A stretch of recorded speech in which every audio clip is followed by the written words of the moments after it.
Bueno, y el informe anual de los derechos humanos en Chile 2013 reveló una serie de deficiencias normativas y prácticas institucionales que favorecen justamente actos de tortura o tratos crueles, inhumanos o degradantes.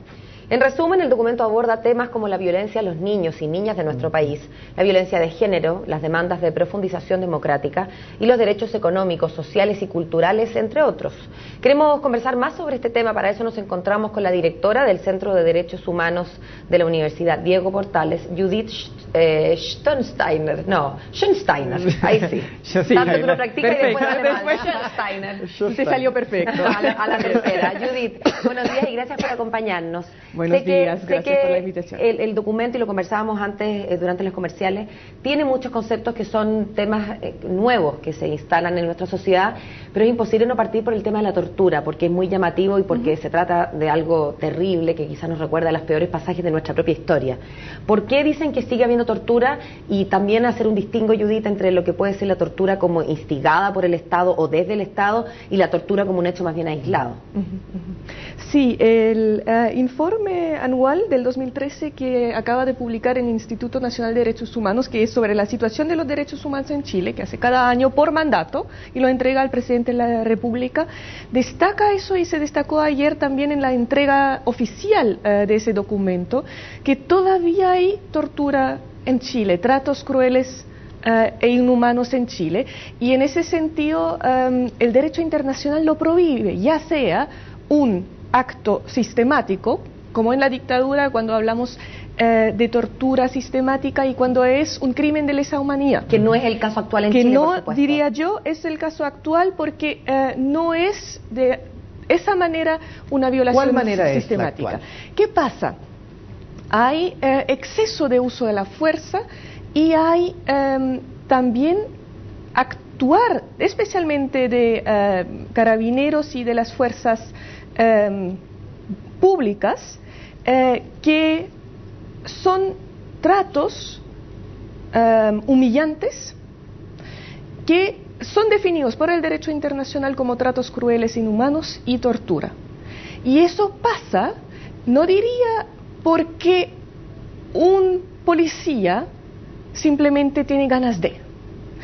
Y allí empieza el problema. El problema empieza donde efectivamente hay una falta de regulación, falta de instrucciones, falta de protocolos para los mismos policías, para no ejercer violencia sexual, acoso sexual contra, por ejemplo, estudiantes. ¿Falta un protocolo para que los carabineros, acaso, o la policía no acose sexualmente?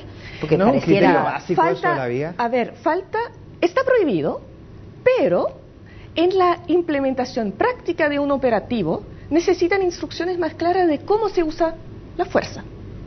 Y en ese sentido, imaginemos un policía bajo una situación de estrés, tiene que saber y haber ensayado, ser capacitado en cómo evitar excesivo uso de la fuerza, vejámenes, abuso, insultos, que en su situación serían tratos inhumanos y crueles. Ahora, perdón, Judith, pero yo no quisiera, digamos, disminuir el sufrimiento que pueden ser sometidos ciertas personas, pero también creo que la palabra tortura, asociada a algo como un insulto, aparece casi como desmedido.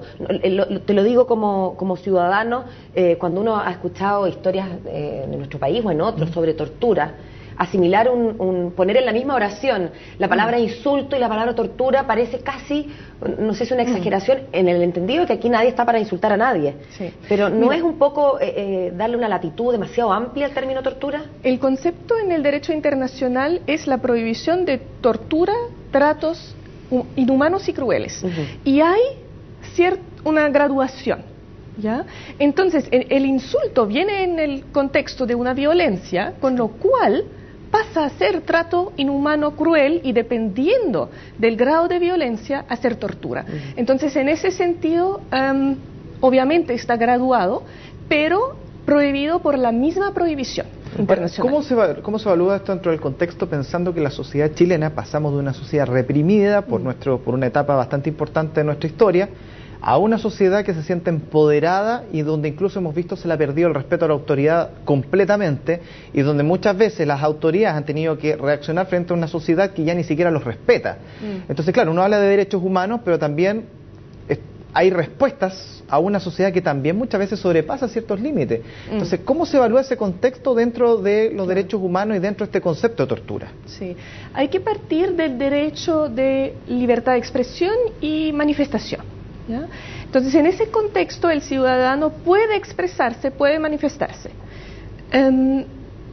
No puede agredir a un carabinero. Eso está claro, pero en el digamos, operativo, como se llama en lenguaje policial, de mantener el orden público, lo que es justificado, debe respetarse la proporcionalidad y especialmente la estricta prohibición del uso de fuerza, a menos sea estrictamente necesario. Entonces, eso es el balance que no se logra. Y tal vez un dato más, estamos hablando de los insultos a carabineros, y allí está claro que la libertad de expresión está más amplia hacia un funcionario público o una figura pública, como lo llama el derecho internacional, que hacia un privado. Entonces, si yo en un día soy, por ejemplo, diputado, senadora, etcétera, voy a tener que aguantar tal vez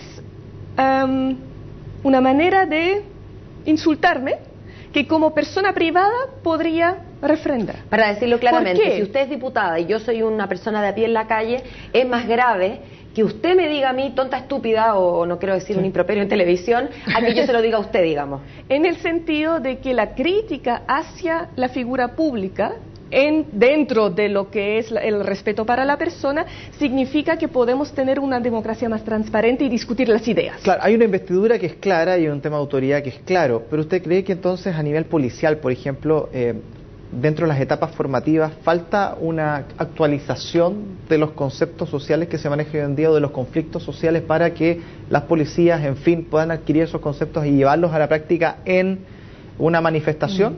¿Por ahí pasa o un tema mucho más profundo todavía? Yo creo que de conocimientos de la sociedad sí, pero especialmente conocimiento de los derechos humanos de las personas que manifiestan, y no solamente la capacitación, que sí falta y sí es fundamental, y una capacitación no solamente inicial, sino permanente y continua. Pero también falta una revisión y lo dijimos en nuestro informe anual de derechos humanos en 2012, desde el Centro de Derechos Humanos de la UDP, que falta también revisar las condiciones laborales de los policías, por ejemplo, con jornadas demasiado extensas. Es lógico que en los últimos 2-3 horas de un turno de 16 ya no reacciono tan medidamente como en los primeros 2-3 horas. Entonces ahí es una revisión más profunda, como tú dices, que es necesaria en términos de protocolos y en términos de capacitación.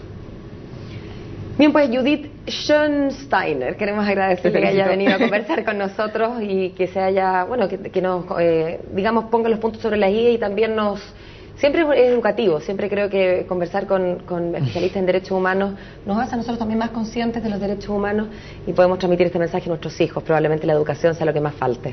Sí, y hay un capítulo también sobre medios de comunicación y derechos humanos, así que nos deja la tarea. Recomiendo a todos leerlo. Muy bien. Muchas gracias y buen día. Muchas gracias.